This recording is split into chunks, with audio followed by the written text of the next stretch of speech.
very happy to have you all here and can't wait to know everything about you and your characters and your acting Shakespeare's life. So I would like to start with the elephant in the room. That is, this is the first, I think, for everyone present here, the first in-person production, bless you, Thibault, the first in-person production after the whole pandemic.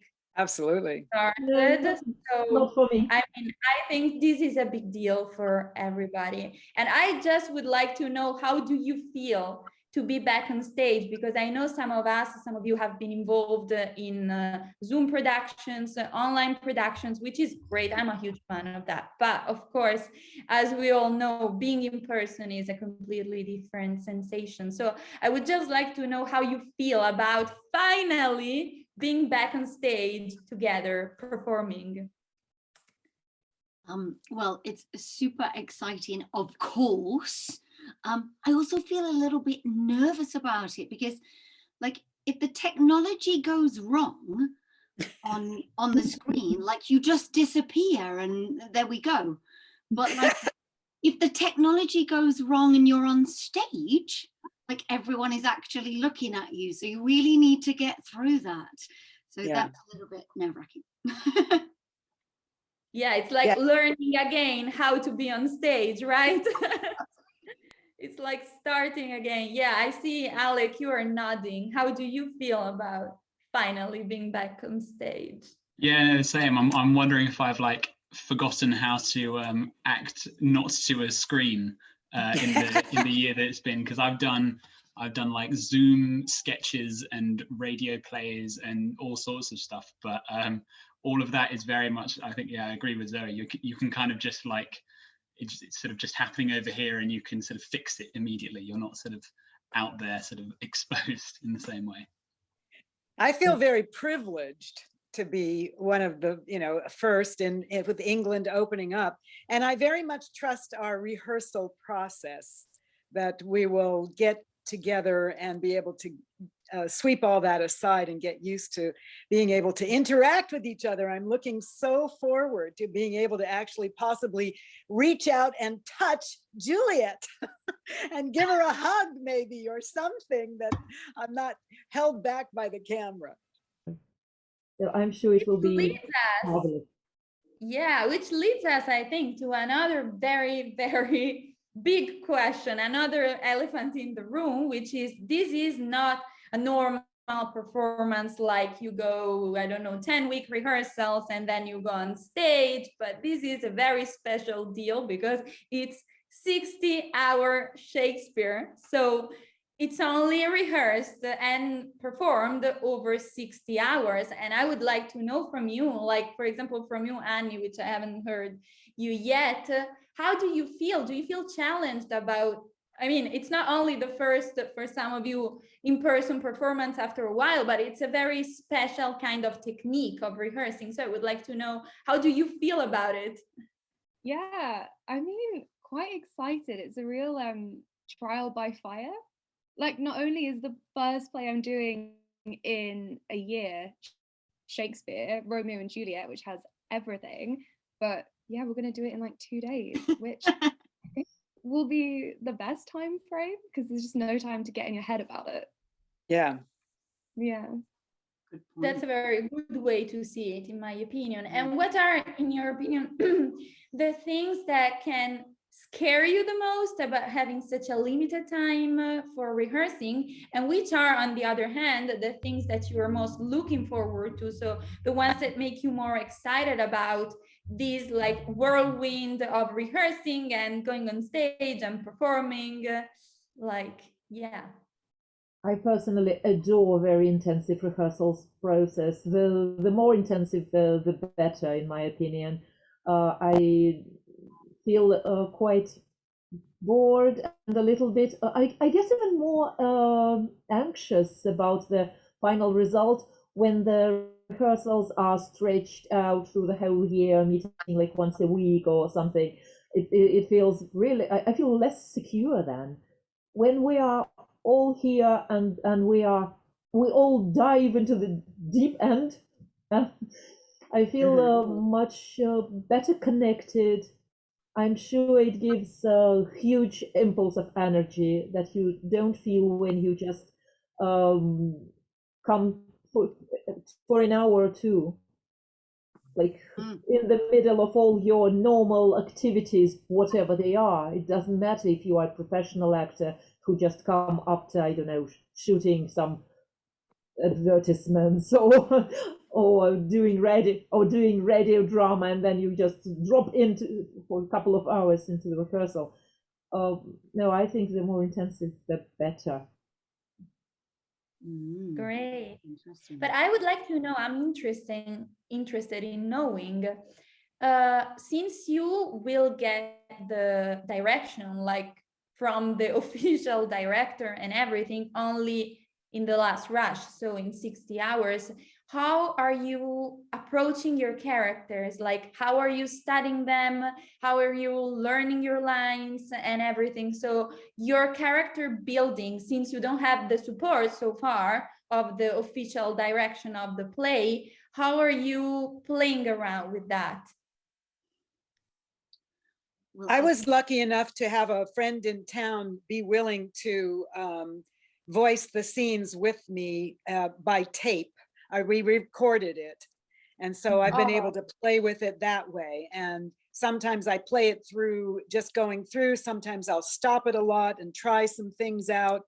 So I moving around, and I feel like I'm going to be able to come into the situation already feeling like I can move forward. And of course, I'm going to be very willing to take direction, but it feels good to at least try these things out.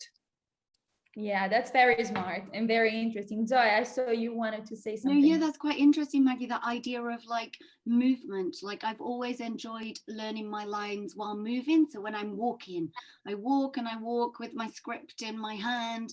I think going through the lines in my head, and it's really great because at the moment you have to wear a mask. So like I can be speaking my lines and people don't think I'm crazy because my lips. I have it on my phone and it just looks like I'm talking to somebody on the phone. That's good too. Unless I'm saying, Yeah, in Shakespeare's language. well, they can't hear that well. They might wonder, why, who's this Tybalt who's dead? But I gotta keep All that the one police. That's very smart. Yeah, Romeo and Juliet. What about you? Yeah, it's a similar thing. I learnt my lines by flashcards, but sort of each time I do it, I try and sort of do it in a little bit of a different way so that I'm sort of ready for whatever the direction is. I'm sort of trying to avoid the temptation of getting too sucked into like developing anything sort of too sort of I guess rigid in terms of character, in case we get there and then Gavin decides that it's completely wrong or something like that. There's nothing like wrong or right for our director. It's all about exploring and discovering. I think that's one of the most interesting things about 60-hour Shakespeare is like it's an experiment and a development of characters that literally revolves around this big, huge, intensive rehearsal. So it's kind of an adventure, you will see. So there's nothing like wrong or right, I think. But I think it's very smart to just give yourself the permission to being open and not rigid, and just being able to explore and develop your character. Shakespeare aside for just a second, I would just like to know how you do feel about Shakespeare in general. So when have you started to like fall in love with Shakespeare, and how and why, and anything really related to acting Shakespeare in your personal experiences as actors? Oh, many years ago. You're asking us to reveal our age. No, nothing such as mean as revealing your age. Just generally, you can say, when I was a child, like a couple of years ago, I fell in love with Shakespeare. in the words of Ilaria, a couple of years ago, when I was a teenager. No, I remember studying Midsummer Night's Dream for the first time in year 9, and just loving like the drama and being like, he loves her and she loves him, and then they come in and just being excited about it and not even noticing the language. You know, everyone goes on about, oh, the language is really difficult, and I can only put that down to my English teacher, and that was just never an issue. It was never brought up. It was just like, wow, what a story, this is great. Yeah, I totally. Wonderful. Well, I can't hide my age too much, so it was long before most of you were even thought of. But mine I wasn't quite as young. I was a freshman in high school, and we read Merchant of Venice, and the teacher invited people, if they would like to, as a project. We had several different kinds of projects to act out a scene. And I was so lucky to have a friend who wanted to do it. And I couldn't believe that everybody else didn't want to. It was like, come on, isn't this fun? So we did a scene, and I remember using a pleated skirt I have as a cape, and just, you know, all the little silly things you do to make do. But it didn't continue though. I had some gaps in between, but that was just, it just felt so natural to do it. And so I'm really, really happy now to be actually following through. So before we finish our interview, I just have a quick fire question, answer without thinking too much. I would like to know which is the Shakespeare character, not necessarily Romeo and Juliet, but in general, the Shakespeare character that you feel most similar to. Oh, similar to. There's one, yeah, that you can relate the most to. There's one character, like a support character, who appears in 2 of the historical plays. Literally has a scene or 2 in each. Lady Percy. I somehow felt this very special connection with her. Interesting. Yeah. You guys? Zoe? I don't know. I thought you were going to kind of ask us, you know, like which one do you really want to play? Yeah, you can also answer with that. You can also answer with that. We will take it. Because, I mean, with that one, I would also, I've always said I really want to play Bottom at some point. And obviously I can't say that's the character that I like have the most. It's fine. That's a good one. And you, Maggie? You feel similar you want to play? I was in the same boat. I think I'd like to play Autolycus at some point, because he's, you know, such a rascal. I can think of a character, but unfortunately I actually don't know her name or what play she's in, but she gives somebody else a real talking to, and it's a good friend of hers, so she lays it on the line, and I think that's what I can be like too, with people, and only with people that are close to me. That's very interesting. Romeo, Juliet. You can also say Romeo and Juliet. Well, I mean, obviously, yeah, playing Romeo is very exciting, but I think I don't know if I can think of a character that I feel is similar to me. But I would like, having just recently watched a production of Twelfth Night.